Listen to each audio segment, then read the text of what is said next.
Hola, este es el primer vídeo de 3 sobre cómo realizar el comentario de un texto narrativo.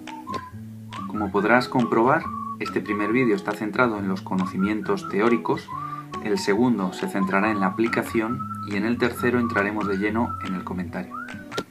Vamos con la teoría. Lo primero es definir qué es un texto narrativo. Un texto narrativo es aquel en el que un autor cuenta a través de un narrador las acciones que realizan unos personajes que están ubicados en un espacio y en un tiempo concreto. Pero esta larga definición la podemos resumir de una manera muy sencilla, y es con la palabra penta. Penta significa 5. A través de este acróstico formamos los elementos de la narración: personajes, espacio, narrador, tiempo y acción.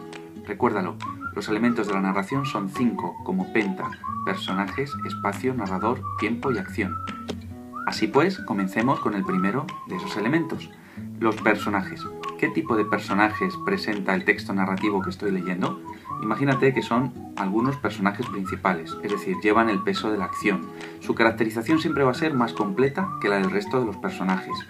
Los personajes secundarios están subordinados al personaje principal. Y así cada uno de ellos refleja una serie de características que te amplío en una ficha que podrás descargar después. El siguiente de los elementos que debemos analizar es el espacio.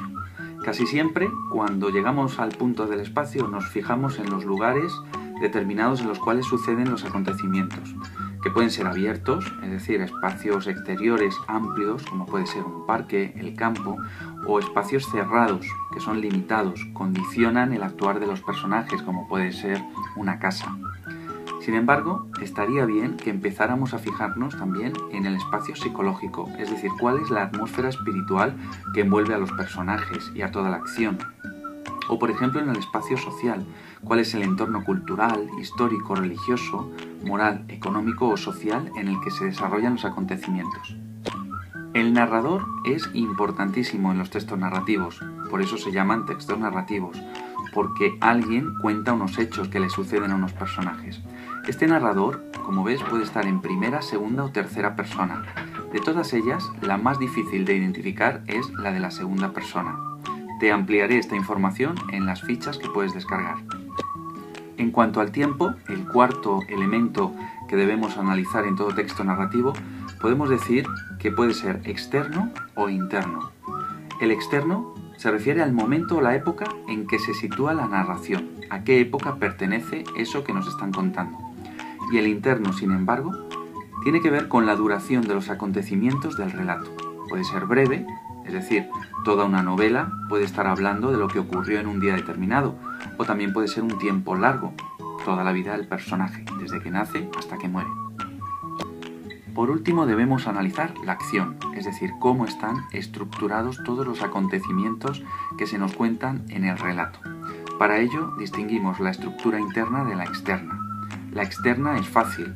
Puedes ver si ese relato está ordenado en capítulos, en partes, en tratados o en secuencias, por ejemplo. En la interna, sin embargo, debemos observar si los acontecimientos siguen un orden cronológico, y entonces hablaremos de un orden lineal, o si, por ejemplo, la acción comienza en el medio de la trama, o si comienza por el final, in extremas res, o si los hechos son los mismos al principio que al final.